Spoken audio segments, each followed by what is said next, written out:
Hello YouTube. So over here I got a 2007 Toyota Camry with the V6 XLE package.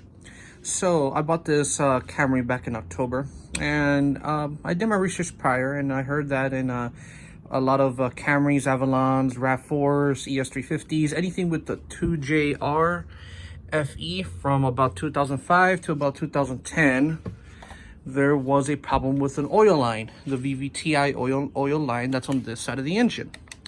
I did read about that, how from the factory they were rubber and they will burst, and causing the engine to lose oil really quickly, to the point where you'll probably lock up your engine before you pull out off the side of the road. So I did hear about that. When I bought this car, the car only had 38,000 miles, but on the Carfax, it did say that the oil pressure line was replaced. So I had some confidence, and I told myself, okay, hopefully they replaced it with a metal one, because I did hear about, that, and when they replaced it, the oil line, some of them were replaced with a more up-to-date rubber line. Still has some rubber in it, not fully metal. And then in 2010 and newer, when they did the recall for the oil line, which is somewhere right there, they actually put an all metal one, which is obviously way more secure than a partial rubber one. And so I went ahead and checked on mine because it was replaced before. So as you can see right there, this is where I'm aiming at. This thing right there, that's the oil line right there, where I'm highlighting right there in the background. And if you zoom in right here where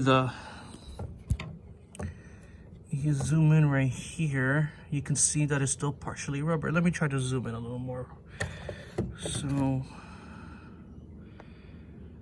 as you can see, where the sticker is, the barcode, and that is the oil line, and the oil line is still partially rubber.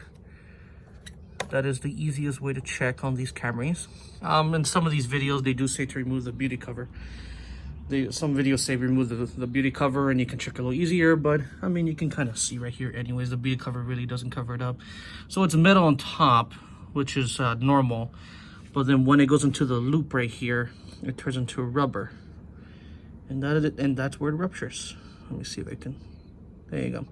And that's where it would rupture. So luckily it's dry, luckily it's looks like it's in good shape, but obviously with more miles and stuff, this car currently has about 60,000 miles, probably in another, maybe 30-40,000 miles with a lot of hot oil going through there, I'm sure that rubber is eventually going to start becoming brittle, and that's when you'll get the rupture and thus losing a lot of oil right away. So definitely we'll have to get that done really soon. Looks in good condition so far, but just gotta replace it before it happens. That's the point. So we'll have to get that done eventually really soon, maybe in the next couple weeks. The parts are really cheap. There's another mechanic online that provides the part numbers and whatnot. He's really informative. Maybe I'll leave it in the video description, the link to his video. So just remember, you're buying a Camry, Avalon, ES350, I think the RX350, anything with the 2GR-FE from 05 to maybe about 2010, you're going to want to check that out. Even if on the Carfax it says the oil line's been replaced, it doesn't hurt to check yourself.